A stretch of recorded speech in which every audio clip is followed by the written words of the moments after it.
Hi, welcome. My name is Andrew Garside. I'm one of the senior brokers here at Caleb & Brown, the cryptocurrency brokerage. And I'm here today with Olivia Long. How are you going? Yeah, great, thank you. Great to be here. Good to have you. So Olivia's here from SMSFAI. Do you mind giving us a little bit of an intro into the business? Absolutely. So SMSFAI is a specialist SMSF administration firm. So we help people establish and run self-managed super funds. We combine the best of AI or technology with personalised service to handhold people through the joys of running a self-managed super fund. Perfect. Awesome. So look, we're here today to learn more about the business, learn more about cryptocurrency and self-managed super fund. Did you know, if you had set up a self-managed super fund 10 years ago and invested just $10,000 of that in Bitcoin, today it would be worth over $7.5 million. Wow. Yeah. If you had set up a self-managed fund just 5 years ago and invested 10 grand in Bitcoin, today it will be worth over $1.8 million. Wow. So, but if you want to go even one better, I'm going to talk through a way to actually sell that Bitcoin entirely tax-free. Amazing, amazing. Well, I also take the opportunity as well. We have a special offer which we'll disclose towards the end of the video.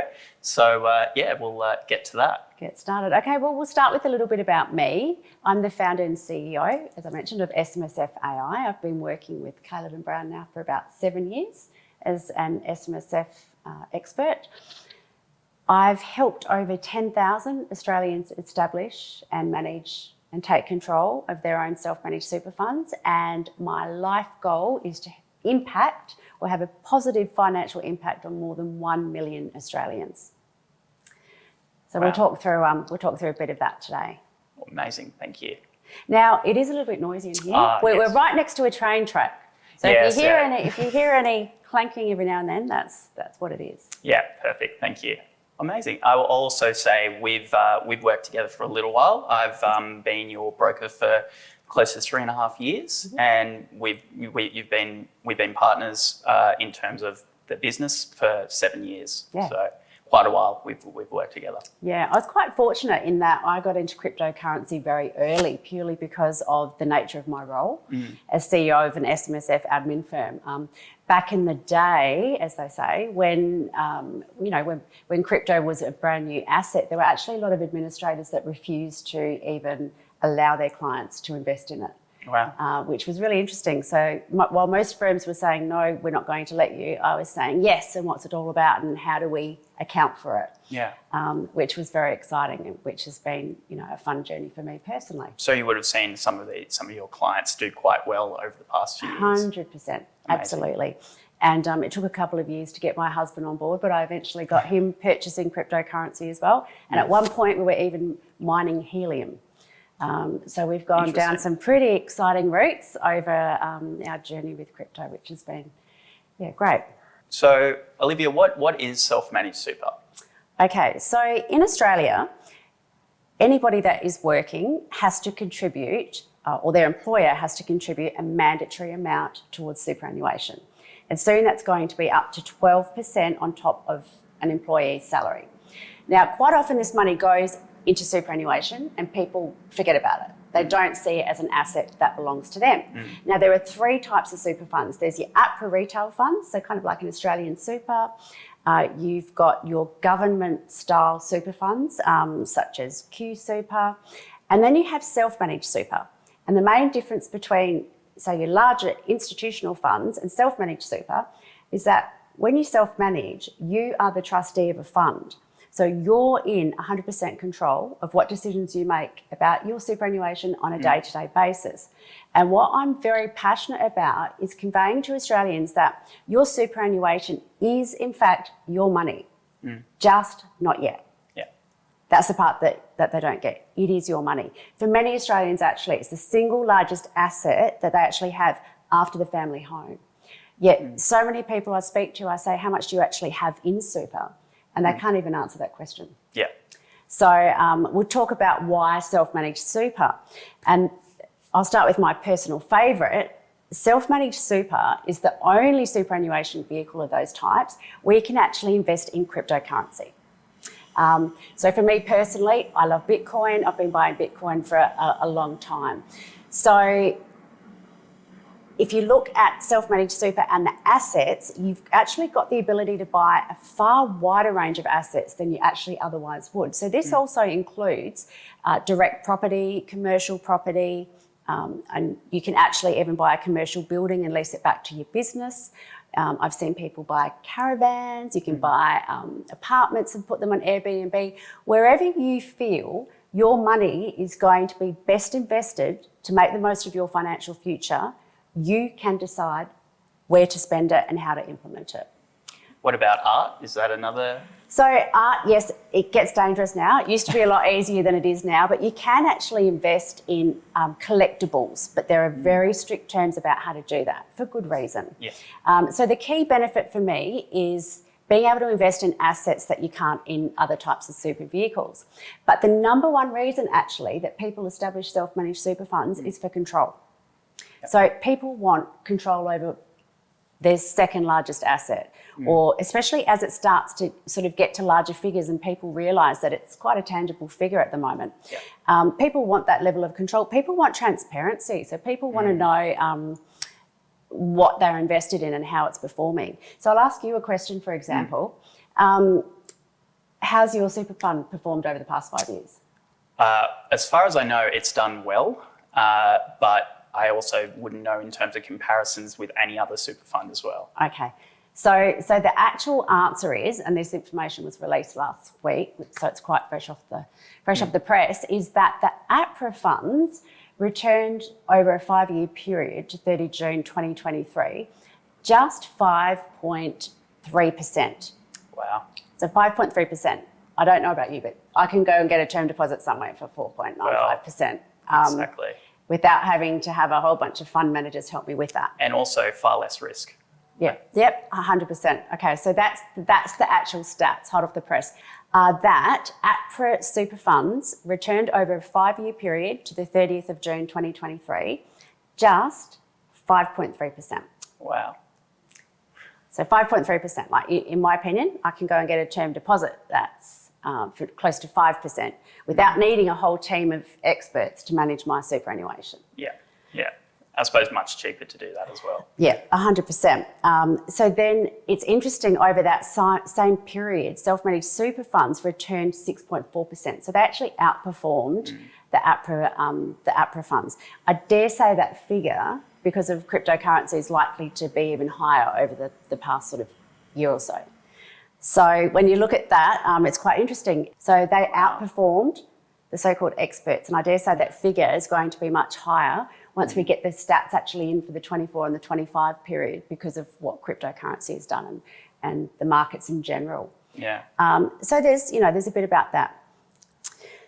So with self-managed super, the thing is, over the years, a lot of people tend to be talked out of them. They're too complex, they're too hard to administer, they're too difficult to run. And the fact is, they are difficult. There's a lot of legislation that governs the rules and what you can and cannot do. And it's not easy and it's not for everyone.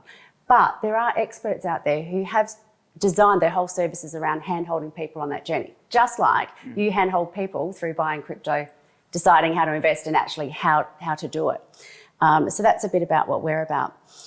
So if we talk about then, I suppose the $1 million question that we see is, how much does a person need to establish a self-managed That's super always fund? something I always wonder. Do I need to have a few $1 million to make it worthwhile having an SMSF? Yeah. Now, so a bit of a tip here. In Australia, it's recommended across dealer groups that for a client to have an SMSF, they really need a starting balance of around 500,000 or so. Now, interestingly, the Self-Managed Super Fund Association put out some research recently in conjunction with Adelaide Uni that shows that actually $200,000 could be a much more viable starting point for someone. Now, they based $200,000 though based on the cost of running a fund. Now, I'm going to ask you a question. Sure. How much do you pay to have your super managed every year? It's a good question, and I would need to check. I wouldn't know off the top of my head. Yeah, okay. It's a question that not one person I speak to can actually answer. So everyone's concerned about this cost to run this so-called self-managed super fund, yet no one can tell me what they're paying the experts to get them 5.3%. Yeah. Okay, so on that basis, I'll let you know, to run an SMSF's anywhere from around 2,500 to say 4,500 for a full service broker to give you, Wow. absolutely everything. Yeah. So it's quite cheap. And if you and the other parties, an SMSF can actually have up to 6 members. Though often we see sort of husband and wife, so at least 2 members in the fund, and the cost remains the same. Yeah. So you can actually split the cost between the members in the fund. So if everyone's going to compare whether or not self-managed super is appropriate for you based on cost, I think have a think about what your costs actually are and do some comparisons there. But the other thing to think about is no one talks about self-managed super as being a better option because you can get a better return. Now, I don't know about you and your personal investments, but I know my personal investments, and fortunately my SMSF, have significantly outperformed any other benchmark. Yeah. Because I've had the ability to take control of my $50,000 that I started with and turn that into millions Yeah. off the basis of being able to invest in assets that I believe in. So over the years, a bit of that's been Bitcoin, Ethereum, you usuals, but other investments like SMSFs can invest in direct shares. I was buying Afterpay when it was first on the market. I knew when COVID hit that was going to go gangbusters, and I was right. Fantastic. You can follow your intuition. There's an accounting stock called Xero. Stockbrokers will remember me from years ago telling them buy Xero, buy Xero, buy Xero at $5, and that's off the charts now. So it's the ability to take control, be engaged with your money, see it on a daily basis, see it in your bank account and spend it. And then actually manage your fund each year and have a look, understand how did it perform? Should you be doing something differently? It's your money. Yeah, I really like what you said around the whole transparency part of it, because to be honest, if I looked at my super and you have a list of different funds, you have the names of them all, and you might have high growth, Australian high growth, or you might have all these different names, but you actually don't know exactly what they're invested in. Correct. You just know the name of the fund, and perhaps you may know the performance of it, but even then, there's not a lot of information. It is a bit secretive. Yeah, absolutely. So I'll talk about my friends. I've been going on about self-managed super for over 20 years, but 5 years ago, I'm like, right, we're aging. It's time to get serious about your super. What are you doing? Now, if they had actually done what they wanted to do and spent the time to set up their self-managed funds and look at their investments, if they had put just $10,000 of their super into, say, Bitcoin, today it would be worth $1.8 million. Wow. Now, that's just cute. And even better, we're going to explain to you in a minute how they can actually eventually sell that entirely tax-free. Now, the reason I'm so passionate about it is because I think after we've all worked hard our entire careers, we all deserve to retire with money in the bank. We should be able to have a great retirement, not just be able to retire and just be able to afford to live, which is how I see so many people actually who are at that age at this point in time. Good old cost of living crisis, right? Yeah. It's really sad. And so here's the absolute kicker about self-managed super, right? If you buy an asset, whether it be crypto or direct property, because I have a lot of clients that love property. I love property also. You've got to hedge your bets. If you buy property in your self-managed super fund while you're in accumulation mode, that's where you're contributing to your super and you're building it up. If you hold it until you retire, with a self-managed fund, you can convert your account from an accumulation account into a pension fund, and basically thereafter, any income earned on those investments, so any rent from your property or any capital gains, tax we're talking, so if you decide to sell the property, sell your Bitcoin, is entirely tax-free. Wow. So entirely tax-free. And there's a reason you don't see that thrown around everywhere. I think not everybody likes selling the fact that you can set up a super fund and sell assets eventually tax-free.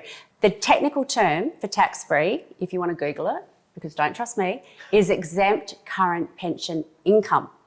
Now, I don't know about you, but I don't see people rushing out to go see an exempt current pension income seminar or webinar. No. And if someone was spruiking it, no one would even know what they were saying. I've never heard of it before. Yeah, I didn't many even people realise that was haven't. a thing. Why is that a secret? It's one of the biggest benefits of super. It's one of the biggest benefits of helping Australians prepare for the retirement. It's like, so it goes down to, and I'm not giving advice here, but if you're going to buy a property in your personal name or buy it inside a super, which one's going to give you the better outcome when you get to the point where you're ready to sell it from a taxable overall position? Yeah. Well, at the end of the day, as you said, you've worked so hard your whole life. You don't want to leave any sort of money off the table. You want to try and make as much as you can. Absolutely. And you certainly don't want to be taxed more than what you need to be. 100%. And look, superannuation, even when in accumulation mode, self-managed super funds are taxed on income at just 15%, and capital gains are actually reduced to a 10% for assets held longer than 12 months anyway. So again, SMSFs or self-managed funds are the single most tax-effective vehicle in Australia. Now, one of the final reasons why I love them so much is being a business owner. Any assets that you actually hold in your super are actually protected from your creditors if something goes wrong in your business and ends up winding up. So that's nice for me, having that safety net sitting there outside of what I'm actually doing. But also a self-managed super fund is a vehicle that you can create and establish as a legacy. So I'm passionate about this because at the moment my 15-year-old son has just got his first job, and he's starting to put away money into super, and of course it's going into the self-managed fund. And I'm buying crypto with it, as you do, hoping for his future. But when I eventually pass, any money that I've accumulated or wealth in that vehicle, I can use strategies only available in self-managed super funds to preserve it in the fund and pass it down to my children and their children and their children in the most tax-effective manner. Yeah. So I'm actually not just creating a legacy for me, I'm creating a vehicle that's going to last for generation after generation. Yeah, so you've worked hard, but also your hard work is going to benefit future generations, and that's amazing. Yeah, 100%. That's why I'm taking it from 10,000 Australians to 1 million.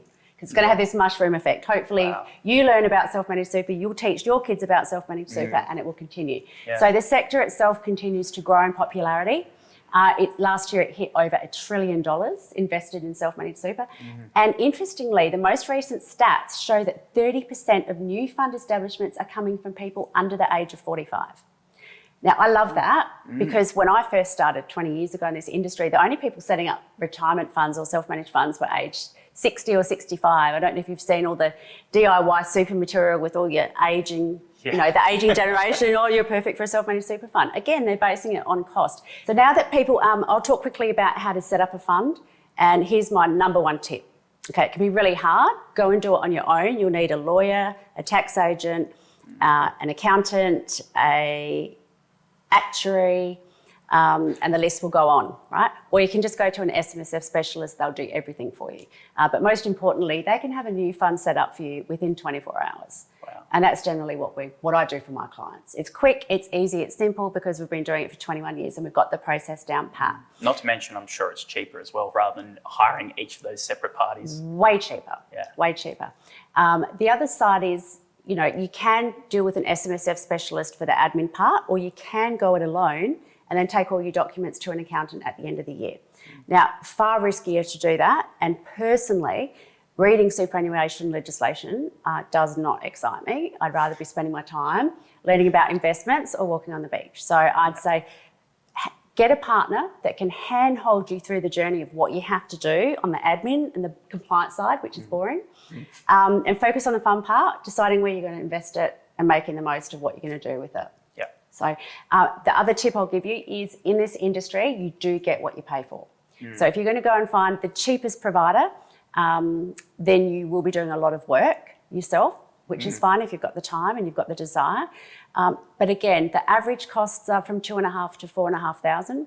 So if you and those costs I should add come out of the super fund. So a lot of people don't even know that. So the fund is its own entity, it pays its own expenses, and it invests as it will. So literally, we establish a fund, we help our clients with their rollovers. So we would roll over any super that you've got in other vehicles into the new super fund and the bank account. And then as trustee of the fund, you have control of that money. You need to sit down and decide, and actually we'll give you a template for an investment strategy. How are you going to invest that money? Right, yeah. Well, and it's at that point, everyone kind of, you're in the headlights, a bit different. Once it's there and you've got your money ready to spend. People are actually really focused and excited, and they feel empowered. I love that. Definitely. I know for me personally, if I'm making the decisions, you feel much more empowered and you feel much more excited by what you're doing. And you also pay a lot more attention to it as well. You pay much more attention to the market, what the economy is doing. And also when you, at the end of the day, when you get paid, you get that portion just taken out of your income. Sometimes you don't even keep track of it. And that also helps you keep track of that too. Yep. Amazing. 100%. Awesome. So that's probably it for Bean and Super. I'll talk a bit about the special offer that we've got at the end, if you like. Yeah. And maybe you can tell us a little bit about, all these people have got money now in their bank accounts ready to go. Yeah, sure. What next? So once you've got the money, then you can decide how you want to invest that. And I suppose that's when Caitlin Brown comes in then. So if you have a client that says, I would love to get some exposure to some form of cryptocurrency, then you essentially point them into our direction, Caitlin Brown. Yep.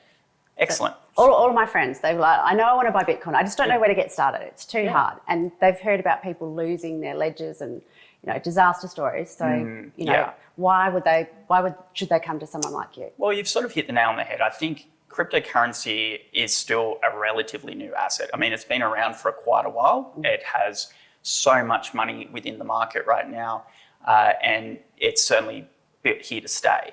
We're no longer at that point anymore where we can say, oh, well, this is an asset class that may not exist in another few years. We're past that point now. Yep. So having said that, though, it is still relatively hard for users. Like, it's not that accessible for a lot of people. It's also it can be very confusing and very complicated. As you said, custody is a big thing. A lot of people have never done their own custody for any assets before, and that's fair.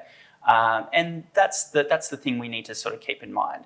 You quite often need someone to hold your hand, and that's where Caitlin Brown comes in. You can choose to go to an exchange and do it yourself, but at the end of the day, you will not get the same degree of service or someone there to help you as you would using a broker like Caitlin Brown. And I should point out and interrupt you, is that with self-managed super funds, it actually is a requirement that you deal with a reputable provider that can provide the appropriate documentation, etc., that you need to satisfy the audit. So you need a broker that's registered with AUSTRAC, and you need someone that can provide you the evidence you're going to need to satisfy that annual audit. Yeah, very true. So look, as you said, we have all the required licenses as a broker in Australia. But to give you a bit of an understanding how Caitlin Brown works, we are a white glove service. So we are a brokerage that we have, when you sign up with Caitlin Brown, you have your own broker, and then we are able to offer personalised service. So much the same as what you were saying, you can choose to pay less, and then you go and use someone that you don't have that personalised service, you don't have people helping you. It's very much the same with us. So you, as a client of ours, we have the account set up, you have your personal broker allocated to you, and then it's literally this. You call and you have a phone call with your broker. We can go through portfolio construction, we can go through trading strategies, we can go through market updates, forecasts, all of that sort of thing. So at the end of the day as well, it's also something where if you're new to the industry or you're new to the asset class, where do you start? You don't know where to start. And also in terms of, how do I weight my portfolio? Do I have just one asset or within cryptocurrency, or do I have 3? Do I have 20 different types of cryptocurrency in my portfolio? And these are the things that we can discuss. And that's the thing with having a broker, you can definitely help with that in those sort of circumstances. I can tell you one reason why the ATO or the government don't like crypto and super is that a lot of people just want to set up a super fund and buy Bitcoin. Now, that doesn't allow for diversification. So from a risk perspective, that's extremely risky as a retirement strategy. So one of the benefits I can see is having someone like you put together a portfolio that, gives you access to the higher performers, but it balances out your risk across a wider range. Of course. Yep. And that also is sort of leads us to another discussion, every investor is different. Everyone is not looking for the same thing. Everyone has different goals. They have different things they want to achieve. They also have different risk that they want to take on.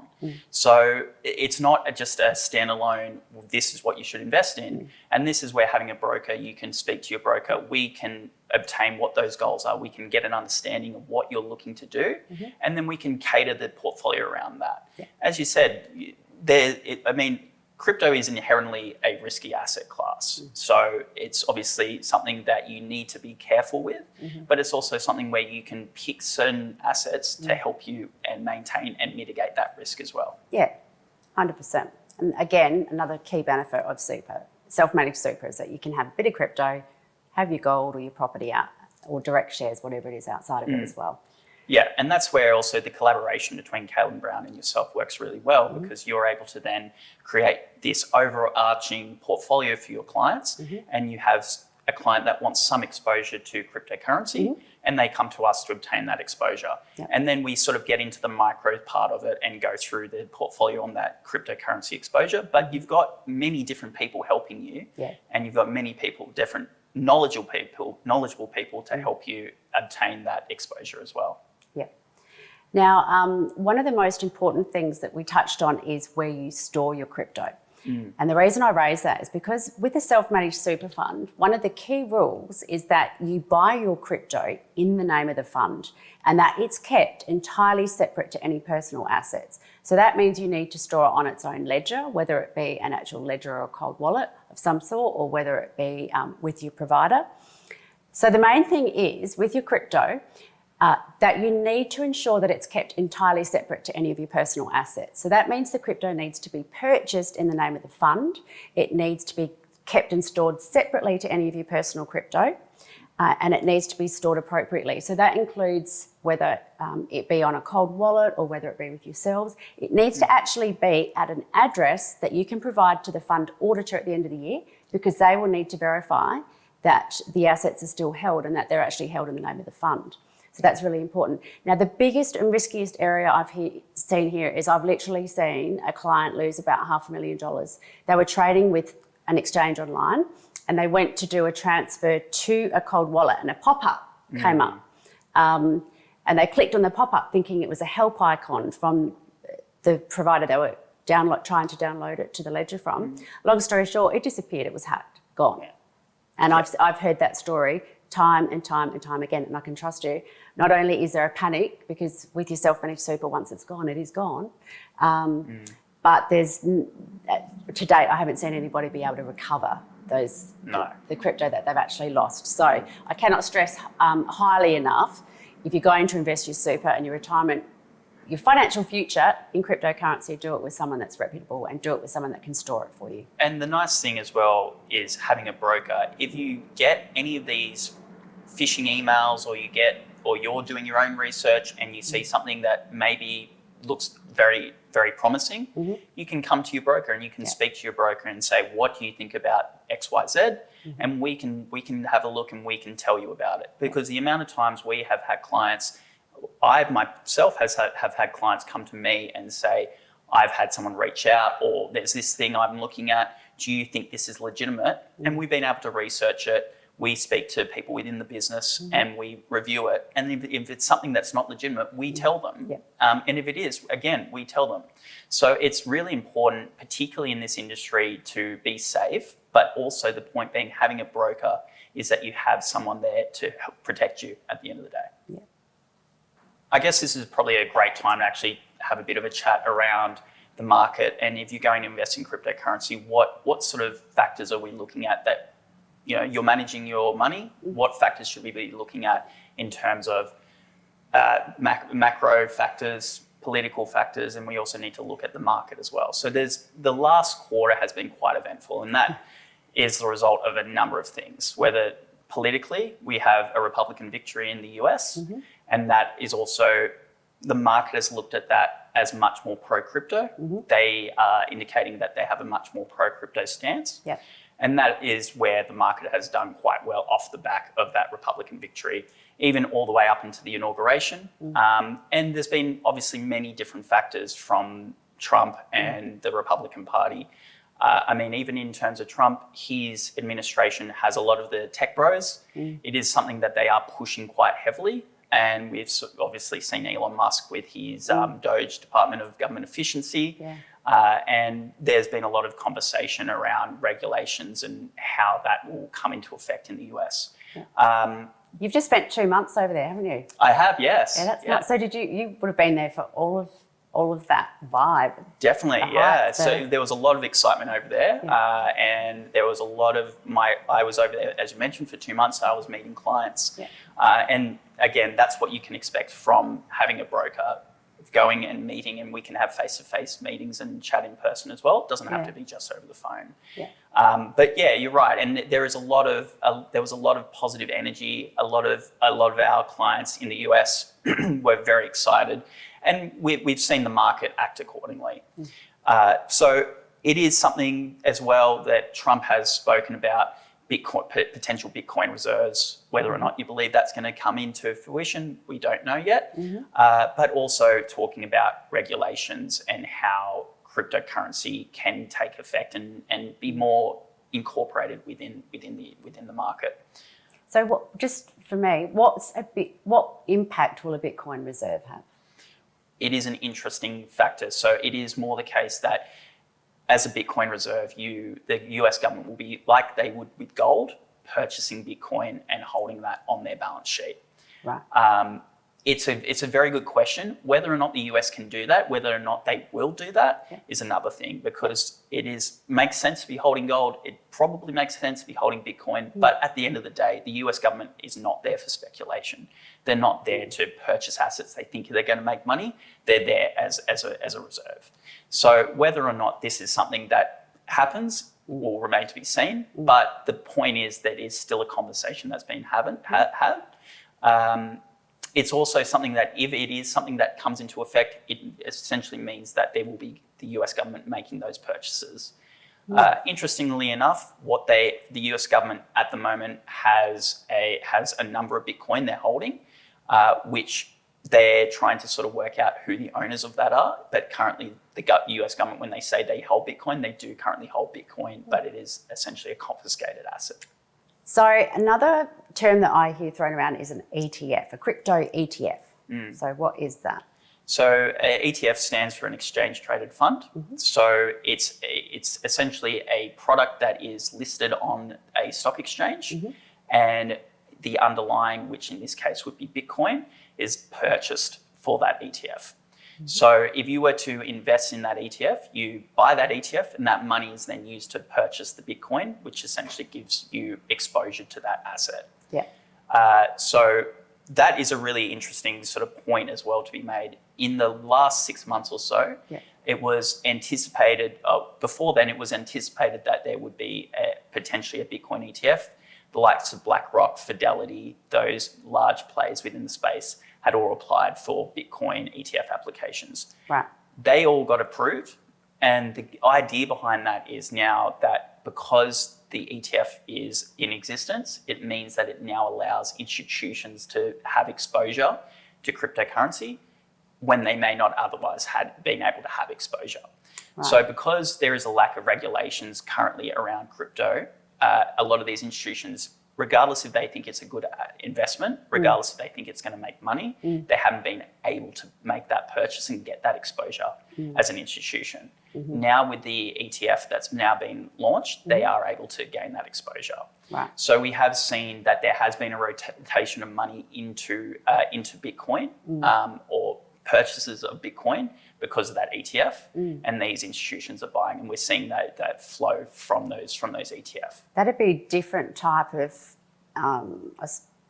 that would have a significant impact, I would think, if there's institutions buying Bitcoin. Definitely. How does that impact on the pricing and volumes and all of that? Well, that's the thing, and it's a really good question. If you have institutions like that have a lot more money to spend and a lot more consolidated funds to purchase that asset, you're going to see a lot more or a much higher demand of that asset. So obviously, if you see a higher demand, you see those purchases, it essentially means there's two things that we need to take into account. Firstly, it means that you're going to see that price appreciation because we're getting a higher demand. Whereas back before that, you would have only had retail investors. And yes, retail investors do make purchases and they do sell and they do day trading and all that sort of thing. And it does make a lot of volatility within that asset. What that means though, if you have institutions making that purchase, you then are going to see, hopefully see a price appreciation as long as those purchases continue. We see that rotation of funds into Bitcoin. So that's the first thing. The second thing is potentially what that means is because you have institutions now buying that asset, you may find that there is much less volatility. And what I mean by that is retail investors can be quite emotional. At the end of the day, if they see something drop or they see the price drop, then they will be very quick to sell, not thinking, oh, maybe I need to hold this from a longer term perspective, or maybe I'll buy more because the price has dropped and I will improve my average acquisition price. You don't tend to see that quite as much. Whereas institutions, obviously, they're experts and they deal in large sums of money. They'll most likely do the opposite. So you'll see selling from retail, but you'll see institutional investors come in and say, this is a great price, we're going to improve our price and purchase there. So what that means then is that volatility, you're not going to see what's known as a drawdown, which means from the top to the bottom, how large is that difference between from the time that it's sold and to the point that it gets to the lowest point. So I think what we're going to see then is we will see much less volatility. The drawdowns won't be so severe. So that's also a benefit from it. Having said that though, it also means that if you're not already in Bitcoin or you're not already in those assets, it just means that you may not get the opportunity that you once did. In terms of buying at a much lower price. And we saw that in the last cycle. We saw Bitcoin go very close from 70-odd thousand US dollars all the way to 15,000 US dollars or very close to that. So that gave a lot of people an opportunity, if they had missed out on those lower prices, to get in and make a lot more money. Whereas now I think we're going to see a softening of that volatility because of this institutional interest. And make no mistake, we are seeing institutional interest. And one of the factors of that as well is that we're seeing open interest increase. So that's been increasing over the last few months. And the reason that indicates to us that we're seeing a lot more institutional involvement. Funding rates have also changed, indicating that as well. So there's a lot of factors when it comes to institutional involvement, but these ETFs, so to be clear, there was a Bitcoin ETF and an Ethereum ETF. Those have both been launched now. And as I said, you've got BlackRock and you've got Fidelity and you've got a lot of these players now having those ETFs trading on the stock exchange. So now because of that, we are seeing a lot more institutional involvement. And now we also, what we spoke about, and we see also the fact that we've seen a Republican victory and we've seen a much more pro-crypto stance, that can only be really beneficial for the market. Why would I buy a Bitcoin ETF and not just buy Bitcoin? Well, that's the thing. If you buy a Bitcoin ETF, you're also going to be paying for the management fee of that ETF. So you're going to be still paying for that. It also means that you're buying an ETF where it's listed on the stock exchange, which means that stock exchanges have a close and they have an open. Whereas Bitcoin, the market is just one perpetual market. It doesn't close. So I don't know if you're a night owl, but if you are up, you never sleep. No, exactly. But if you don't sleep or you want to follow it and you see the market at 3 a.m. it drops, you're not going to be able to sell the ETF. It's closed. The market's closed. Whereas if you buy the Bitcoins specifically and you buy the underlying like that directly, then you at any stage can sell it if you need to or purchase more. And that's where, as a broker, we're a 24/7 service. It doesn't matter whether it's 3 a.m. your time or 3 a.m. our time, what have you. If you want to make a move, there will always be someone to help you make a move. I can vouch for that. I didn't know that about you guys years ago. I logged on at 4 a.m. when I start work and I thought, I'm going to trade. And someone actually answered me. I was like, there you go. It was brilliant. So we are a global business. We have clients all over the world. So it's not staff here staying up all night then? No, so Okay. I'll show you. I'm not up 24/7, Yeah. but we do have staff in the US Yeah. and we have staff in other places that facilitate that trading. So it doesn't mean that you have to swap who you email. You have to keep track of the time. It doesn't matter if you have no idea what time it is in Australia, or even if you do. You just email us with your order, or you can use the online portal, and you can make a trade at any stage. So there's no blackout periods, and which is a lot of our clients really do appreciate, because as you know, crypto is very volatile and does tend to move very quickly. And when it moves, it moves. Yeah, 100%. What's your limitations? So look, we can't give financial advice. So what's financial advice? Financial advice would be specific to you. So if I was asking you, what is your goals? What are you wanting to achieve here? And knowing the amount of money that you have, all that sort of thing. So I can't say to you, you should buy, sell, or swap this particular asset. Yeah. What I can say though is we can provide our recommendations and act as a sounding board. Okay, so we've talked about what we can both do. Let's have a discussion around what we can't do. And let's talk about, on the self-managed side, I can facilitate helping people establish a self-managed super fund under an execution-only basis. So that means if somebody decides they want to do it, they can come to me and I'll set one up. What I can't do is provide clients with direct financial advice on whether or not an SMSF is good for them. So a person or an individual can decide to go to a financial advisor and get personalised financial advice about whether or not a self-managed super fund is suitable for them. But the limitation there is that people should be aware of. There's, to my knowledge, not one financial advisor in Australia that is able to recommend on making an asset allocation towards cryptocurrency. Now, that may have changed, but I deal with a lot of the large dealer groups, and cryptocurrency just isn't a market that they play in yet. They're going to be forced to, and the ETFs is forcing some of that change to come about. So really people are sort of in a position where if you want to establish a fund and you know that you're confident that you're going to be able to do it with the right help to support you, then we can certainly facilitate that. But getting advice around whether or not it's good for you is something that's going to be a little bit trickier. So if I send a client to you and they're ready to trade, what can you not do? Yeah. So to be really clear, I can't say to a client, you should purchase X, Y, Z, or you should sell here. So we can't tell the client what to do. We can't tell them that they should make a particular trade. However, we can talk them through it. So the way that I usually speak to a lot of my clients, or word it in a way that clients understand what we can and what we can't do. We can talk to you through the market. We can give you ideas to mitigate risk. We can give you ideas on how to execute. We can provide our opinions and we can provide our potential forecasts. At the end of the day, no one has a crystal ball. No one can tell you where the market's going to go, but we're not going to tell you that you should trade this asset right now, or you should buy, or you should sell. That's simple. We won't also, and I do have some clients ask us if we can do this, we won't go through and automatically execute a trade on your behalf. We definitely will need to get everything in writing to us, or you can use the portal. So it is very much something that we work as a team. As your broker, I'm here to help you and here to sort of work as a sounding board. We can have discussions. We can have as many meetings as you like in terms of talking about how we should be we should be constructing the portfolio. We also need to talk about how do we mitigate the risks around the market. Is there certain limits that we should be looking at? Is there price targets that we should be looking at? I won't be able to say to you the price target you should set it at is this, but we can have a discussion around it. So hopefully by the time you make a move or by the time you execute, you've got so much information, you feel very confident to do that as an investor.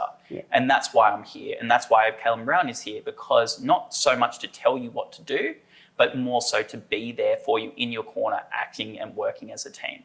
And look, I have to say the portal's pretty idiot-proof.